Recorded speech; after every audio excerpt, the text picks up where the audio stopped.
একটা নসিহত খুব কান খাড়া করে শুনে রাখেন, সেটা হলো স্বামী স্ত্রী যত মনোমালিন্য হোক, যত গন্ডগোল ফাসাদ লাগুক, যত ইউক্রেন রাশিয়ার চাইতে মারাত্মক যুদ্ধ লাগুক, সব করেন, আল্লাহর ওয়াস্তে তালাক শব্দটা উচ্চারণ করবেন না। আমি কি বুঝাইতে পারছি? ওলামা ইকরাম এখানে আছেন। সালাসুন জিদ্দুহুন্না জিদ্দুন ওয়া হাজলুহুন্না জিদ্দুন, তিনটা বিষয় এমন আছে, দুষ্টমি করে করে হাসতে হাসতে রসিকতা করতে করতে আপনি বলবেন রাগের চোটে করে ফেলছি, এটাতেও তালাক হয়ে যাবে। এই তিন জিনিসের একটা হলো তালাক, খুব ভয়াবহ একটা বিষয়। আমি প্রায় বলি, ভাই বউয়ের সাথে খুব রাগারাগি হয়েছে, মেজাজ খুব গরম হয়ে গেছে, বউ বেশি উল্টাপাল্টা করে ফেলছে, সীমা লঙ্ঘন করে ফেলছে, সহ্য করতে পারতেছেন না, এটা ধাক্কা দিয়ে দেন, একটা চিমটি দিয়ে দেন, একটা সত্য কথা বলে দেন। খবরদার তালাক শব্দটা এভাবে বলবেন না। কারণ তালাক যদি আপনি মুখ দিয়ে উচ্চারণ করে বলে ফেলেন যে তোমাকে তালাক দিলাম, এরকম যদি বলে ফেলেন তাহলে তালাক হয়ে যাবে। সারা দুনিয়ার আলেমরা সব একসাথে হয়েও ওই তালাক ঠেকাইতে পারবে না। অনেক এলাকায় আছে তালাক দেওয়ার পরে হুজুর ডেকে আনে, বলে হুজুর একটু তওবা পড়ায় দেন। তো হুজুরে আবার তওবা পড়ায় দেয়, যে আস্তাগফিরুল্লাহ ওয়া আতুবু ইলাইহি, ঠিক আছে তওবা তওবা, হুজুর একটু খাওয়াটায় দেয়, আবার একসাথে থাকে। যদি হারাম শরীফের ইমাম সাহেবরাও ধরে নিয়ে আসেন, মসজিদে নববীর ইমাম সাহেবরাও ধরে নিয়ে আসেন, বাইতুল মুকাররমের খতিব সাহেবরাও ধরে নিয়ে আসেন, সব হুজুররা একসাথে হইয়া আপনি তালাক দিয়া দিছেন, যদি আপনারে তওবা পড়ায় আবার জোড়ায় দিতে চায়, যদি শরীয়তে জোড়ানোর ব্যবস্থা না থাকে তো সব হুজুর মিলেও জোড়াইতে পারবে, এরকম কোনো সিস্টেম নাই ভাই। হ্যাঁ, যদি তালাক সিস্টেম মতো দেন তাহলে ফেরত নেওয়ার সুযোগ থাকবে। সুন্নাহ সম্মত তালাক যদি দেন, সেটা কি? সেটা হলো ভাই কোনো কারণে বনিবনা হচ্ছে না, কোনো কারণে হচ্ছে না, কোনোভাবেই হচ্ছে না। আল্লাহ তাআলা কোরআনে কারীমে তিনটা ধাপ বলেছেন। নাম্বার 1, প্রথমে নসিহত করবেন, উপদেশ দিবেন, বুঝাবেন, এতে হয় না রাগ করে বিছানা পৃথক করেন, অভিমান করেন, বাসা ছেড়ে চলে যান, একটু অভিমান করে দূরে থাকেন, দেখেন সংশোধন হয় কিনা, তাতেও হচ্ছে না। ফাবাহাদু হাকামান মিন আহলি ওয়া হাকামান মিন আহলিহা, দুই পরিবারের দুইজনকে বা একাধিক ব্যক্তিকে সালিস এনে তাদেরকে দিয়ে বসে বৈঠক করে ঠিকঠাক করার চেষ্টা করেন, দেখেন ঠিক হয় কিনা, তাতেও হচ্ছে না। এবার আপনি ভয় পাচ্ছেন না, এর সাথে ঘর করলে তো আমি কখন খুন করে বসি, কখন গালি দিয়ে বসি, আমার চরিত্র নষ্ট হয়, মুখ নষ্ট হয়, গুনাহ হয়ে যায়, চলবে না একসাথে কোনোভাবে। তাহলে এবার আপনার কাজ হলো একজন দক্ষ বিদগ্ধ মুফতি আলেম ফতোয়া বোর্ডে ভালো কোনো ব্যক্তির কাছে যান, যে বলেন হুজুর সমস্যা তো এই, আমি এখন তো ওনার সাথে ঘর করতে পারবো না, আমি ডিসিশন নিছি আমরা আলাদা হয়ে যাব, তাহলে কিভাবে হবো, পদ্ধতিটা আপনি বলেন, হুজুর আপনাকে শিখাই দিবে এমন পদ্ধতি যে পদ্ধতিতে দিলে আপনার তালাকটা দেওয়ার পরও 10 বছর পরও যদি আন সেই রাস্তা থাকবে। বলে দেব পদ্ধতি, সবাই দিকে তালাক দেওয়ার জন্য পাগল। পদ্ধতিটা হলো 1 তালাক দিবেন। কয় তালাক দিবেন? তাও আবার মুখ দিয়ে আসলে দিয়ে দিবেন, এত সহজ না, তালাকের টাইম আছে। টাইম বলবো? হ্যাঁ বলেন, সবাই রাজি। টাইম হলো যেই পবিত্রতার পিরিয়ডে স্বামী স্ত্রীর শারীরিক সম্পর্ক হয়েছে, ওই পিরিয়ডে তালাক দেওয়া যাবে না।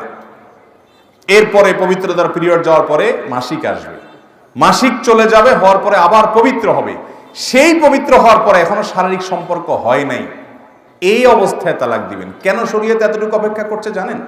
এর কারণ হলো শরীয়ত নিশ্চিত করতে চায় যে এই তালাকটা সুবিবেচনা প্রসূত, আপনি খুব চিন্তা ভাবনা করে ভেবে চিনতে তারপরে সিদ্ধান্তে এসেছেন, যেমনি সেমনি সিদ্ধান্ত নেন নাই। কারণ একটা পবিত্রতার পিরিয়ডে শারীরিক সম্পর্ক হয়েছে, মাসিকের একটা পিরিয়ড চলে গেছে, আপনার চাহিদা তৈরি হয়েছে, এরপরে নতুন পিরিয়ডে পবিত্র হয়েছে, এই পবিত্র হওয়ার পর প্রচন্ড রকমের চাহিদা থাকার কথা, এই সময়টাতেও আপনি তালাক দেওয়ার জন্য প্রস্তুত, তার মানে আপনি খুব ভেবে চিনতে আপনার তার প্রতি আকর্ষণ আগ্রহ থাকার পরও আপনারা একে অন্য থেকে পৃথক হতে চাচ্ছেন, তালাকের ডিসিশন নিতে চাচ্ছেন। এটা যে সুচিন্তিত, এটা যে হুটহাট করে নয়, এটা যে ঠান্ডা মাথায় বুঝে শুনে, সেটা নিশ্চিত করবার জন্য শরীয়ত এতগুলো ধাপ অবলম্বন করছে। অবশ্য এটা একমাত্র কারণ না, এর আরো কারণ আছে, সেদিকে আমি যাচ্ছি না। কেন এতটুকু অপেক্ষা করতে বলছে, এটা একটি কারণ বললাম শুধু। এরপরে আপনি তখন যা বলবেন 1 তালাক দিলাম, এইটা দেওয়ার পর আপনি ছেড়ে দেন। 1 মাস পর যদি দেখেন যে না বনিবনা হয়ে গেছে, আবার ফেরত নিয়ে আসতে পারবেন। 2 মাস পরে নিছেন, আবার ফেরত নিয়ে আসতে পারবেন। 3 মাস হয়ে গেছে, শেষ সম্পর্ক, চাইলে এবার ওই মহিলা আরেক জায়গায় বিয়ে বসতে পারে, আপনি আরেক মহিলাকে বিয়ে করতে পারেন। আর যদি কোনো কারণে উনি আর কোথাও বিয়ে বসলেন না বা বসলেন 2-4-5 বছর পরে আবার একত্র হতে চান, যেহেতু তালাক একটা দিয়ে পৃথক হয়ে গেছেন, আবার নতুন করে স্বামী স্ত্রী হিসাবে নতুন করে বিবাহে আবদ্ধ হওয়ার সুযোগ আছে। আমি কি বুঝাইতে পারছি? কিন্তু এই তালাক কেউ দেয় না ভাই। কি তালাক দেয়? বেগুন তালাক দেয়। বেগুন তালাক শুনছেন? বউরে তালাক দেয় না, বউর 14 গোষ্ঠী শুদ্ধ তালাক দেয়। 2 তালাক 3 তালাক দেয় না, কয় 3000 তালাক দেয়।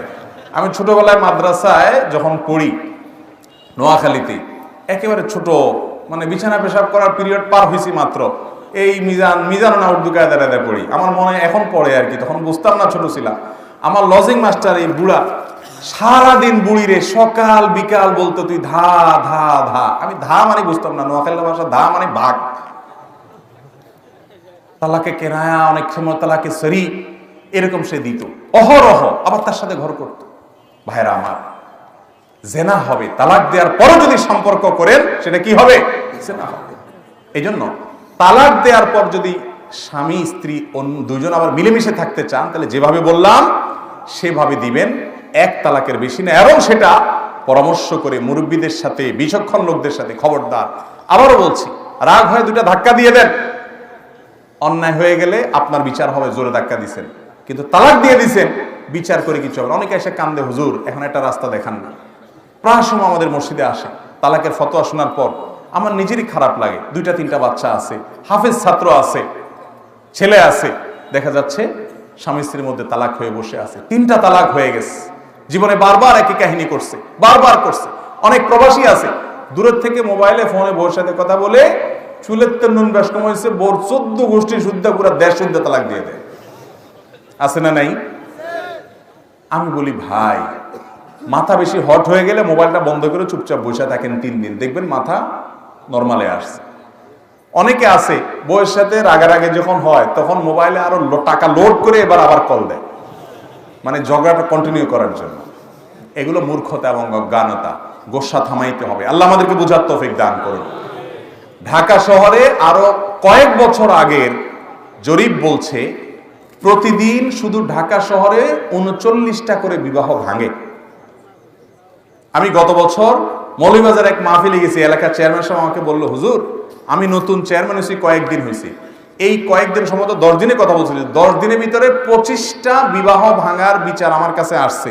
আর আমার কাছে যেগুলো আসে না সেগুলোর সংখ্যা আমি জানি না। ঘরে ঘরে খান হয়ে যাচ্ছে, ধৈর্য নাই, সহ্য নাই। বউয়ের একটু উলটপালট হচ্ছে, তালাক মেরে দিচ্ছে ছোট লোক স্বামী, আর ছোট লোক স্ত্রী স্বামীর উলটপালট হয়েছে, বলে যে তোমার সংসার থেকে বাপের বাড়ি গেলাম। আল্লাহ তাআলা আমাদেরকে ধৈর্য সহ্য দান করো। জানেন, ধৈর্যশীলদের জন্যই জান্নাত। ইন্নামা ইউওয়াফাস সাবিরুনা আজরাহুম বিগাইরি হিসাব। ধৈর্যশীলদেরকে আল্লাহ গণিত দিবেন। as-সাবরু সাওয়াবুল জান্নাহ। অধৈর্যশীলের জন্য জান্নাত আসে। অতএব ধৈর্য ধরবেন তো ইনশাআল্লাহ।